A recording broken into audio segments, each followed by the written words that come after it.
that the meeting is being recorded and the recording will be made available on the Comhairle's website following the meeting. Item number 1 on this morning's agenda is the minute of the meeting of the 1st of October, and that's for your approval. I'll be happy with that. Item number 2 on the agenda is declaration of interest. Members are asked to declare any interest they may have in any items of the agenda. It would be helpful if members explained why they are declaring interest in the item concerned. Any declarations of interest? No. Regarding procedures for today's meeting, any motion or amendment in relation to a planning application must be based solely on planning reasons. If a member moves an amendment, the Chair will invite him or her to clearly articulate the amendment and the planning reasons upon which it is based. Thereafter, the Chair may at his discretion continue the business of the meeting in accordance with the time-out protocol. The Planning Manager for the Development Management Team will present the recommendation of officers. In the event of a member seeking to move an amendment, the Chair may call upon the Legal Advisor or the Planning Advisor to provide advice to the Board. Thank you for that. Now, moving on to item 3 on today's agenda. This is planning permission in principle to erect a house, create access, install private drainage system at number 10 Neep, Uig, Isle of Lewis. Now, the Board agreed at its meeting on the 1st of October to defer the determination of this application until a site visit had been undertaken by the Board. Before we leave for the site visit, we'll invite Morag Ferguson to take us through some of the key planning issues in respect of the application.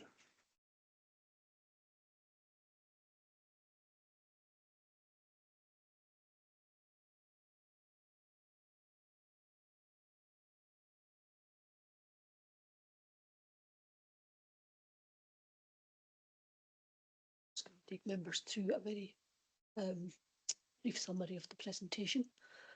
So as the Chair said, it's a planning application in principle for a house site at Neep and Uig. Sorry, I should have come to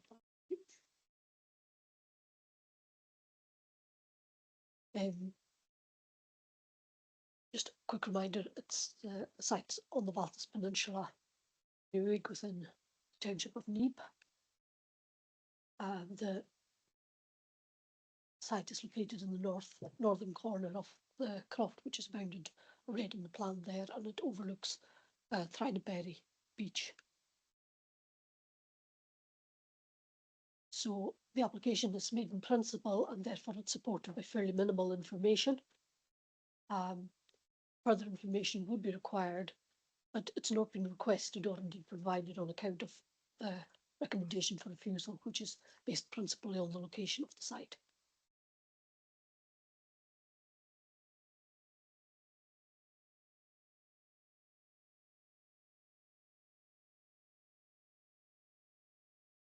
So the site itself, the house site, is 0.1 of a hectare, which is fairly standard, 1/4 acre, and another 0.7 hectares for the track. The nearest residential properties are in the village of Neep. It's separated by a raised landform.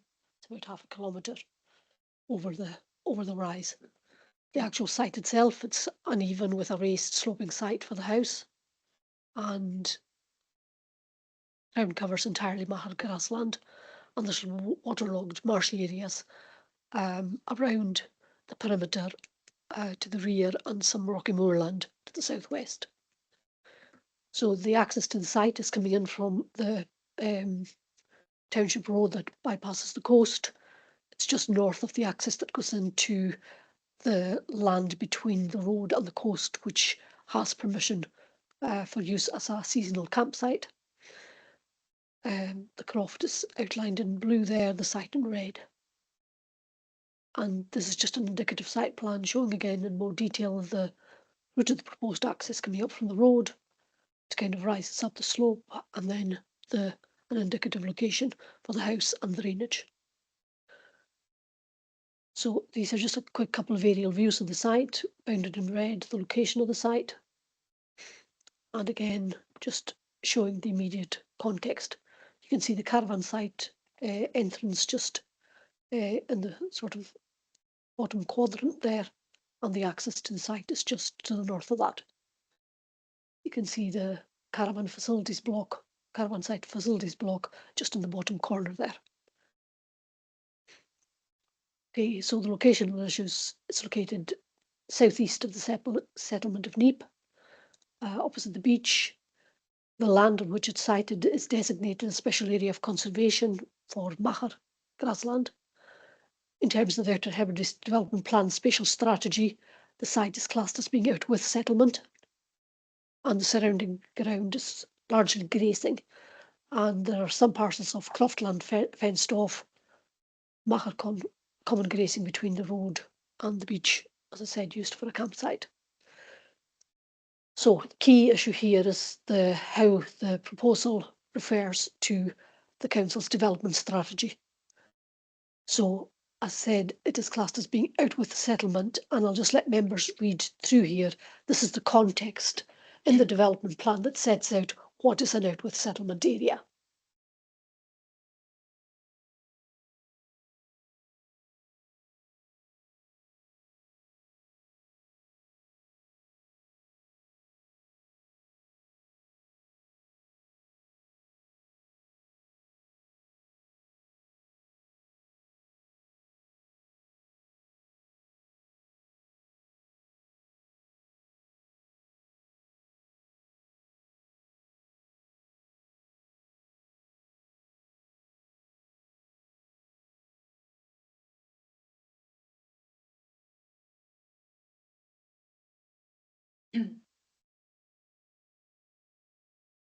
Okay, so if I take you to the last bullet there, the context policy was amended the last development plan cycle to allow for a capacity for a limited amount of development where siting and design was critical. And so what I've done here is I've lifted that section of the policy. So there's the policy, the part of the policy. So policy provides that any development proposals must be of high quality in terms of their design, scale, siting and materials in order to achieve a sympathetic fate. They'll be assessed against the capacity of the landscape to accommodate the development, and that they should avoid high or race level locations and minimise visual impact.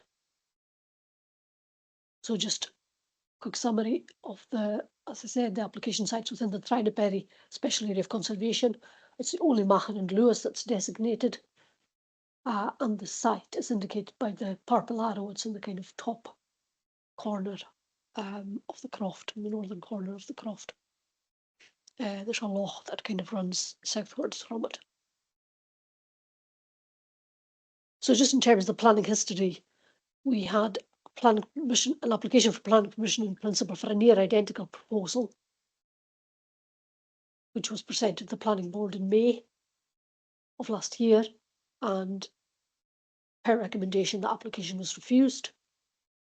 At that time, the committee were advised that certain further information would be necessary to carry out the assessment against certain policies of the development plan, but we had not requested that information, as it's not proper to be requesting information and incurring an applicant in cost when our clear recommendation based on location was to recommend refusal. That further information that required was not submitted with this current application either. So just to remind members, the application on the left, the application that is before us is that's shown on the site plan on the left. The application that was refused in 2023 is that one on the right. And so the main difference is the route of the access.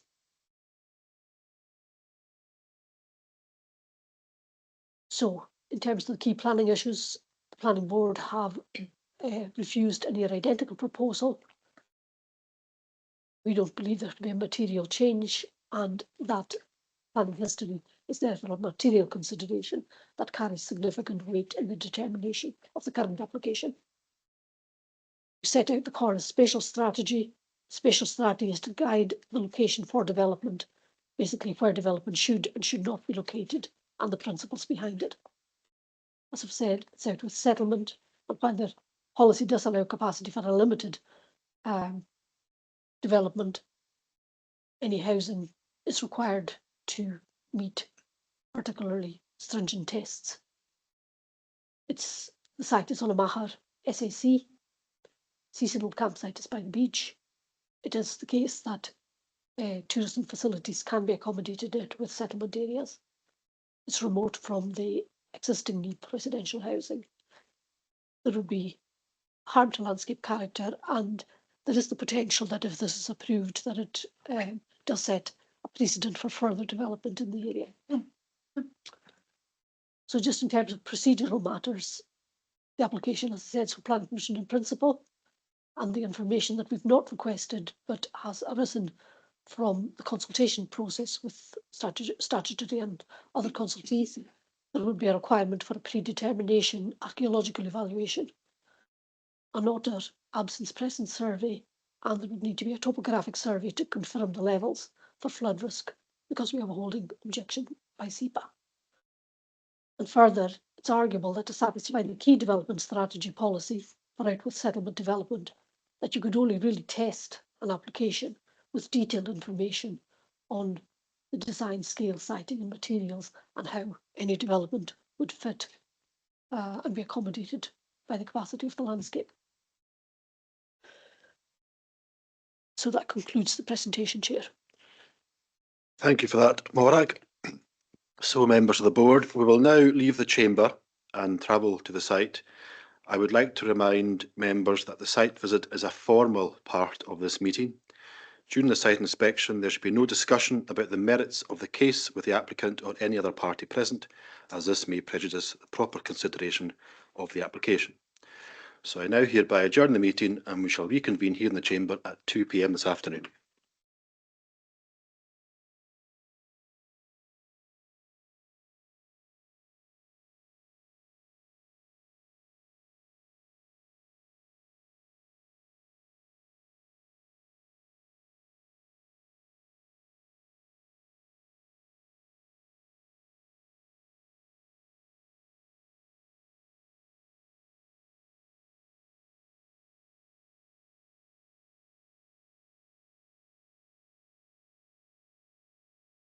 Returned from our site visit at NEEP and returned to this item number 3, which is planning permission in principle to erect a house, create access, install private drainage system at 10 NEEP, Uig, Isle of Lewis. I also noticed that Councillor Susan Thompson is online, and just for your information, Councillor Thompson, I had been advised by the clerk that as you didn't take part in the site visit, you cannot participate in the discussions, but you can observe. Thanks, Chair. I was aware of that, and I just wanted to, as you say, observe. That's lovely. Thanks very much. Okay, well, at this point, can I invite Mrs. Ferguson to speak to the report?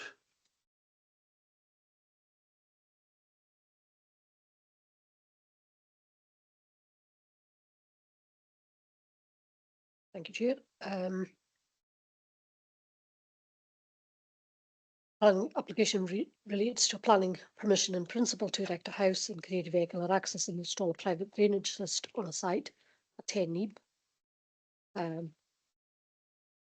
The application is for a site of 0.1 of a hectare with a further 0.7 hectares for a new access track. It's classed as with settlement in terms of the Comhairle development strategy and within a remote rural area in terms of the Scottish Government's 6-fold urban rural classification 2020. The application site is bounded on all sides by Mahar, and it's within the designated Thrynaberry Special Area of Conservation. Also within the South Lewis, Havis and North Uist National Scenic Area. The land between the proposed house site, lying between the public road and Thrynaberry, are authorised for use as a seasonal caravan and camping site, and that caravan and camping site has a facilities block. Save for the facilities block that serves the campsite and an original croft house at the far end of the Mahar. No other buildings within the designated area of Mahar that forms the Thrynaberry Special Area of Conservation. The application was should say that save for the amended access route, planning permission in principle for the same development was the subject of a refusal by the Planning Applications Board in May 2023. Our view is that the proposed site would be out with the developed settlement and would introduce an unacceptable change to the landscape character and visual amenity in the immediate area, and that further that approving development here risks setting a precedent for incremental development that would permanently alter the landscape character of the area and diminish the quality of the Comhairle environment and the designated special area of conservation. It's therefore considered that the merits of developing a single house here are not outweighed by the harms to the Comhairle environment, landscape, and the risk of exacerbating these harms by setting a precedent for permanent development in the area. It is a significant material consideration that the site was the subject of a previous planning refusal by the Planning Applications Board, and the recommendation is that the application be refused for the reason that set out in Appendix 1 to the report. Happy to take any questions, Chair. Thank you for that, Warwick Ferguson. Do any members of the board have any questions or comments they wish to make at this time? Therefore move that the board accepts the recommendations at item 3.1 in this report and that planning be refused. Do members agree? Okay. Thank you for that. That therefore brings us to a conclusion of today's meeting. Can I thank you all for your attendance and wish you all a happy onward week. Thank you.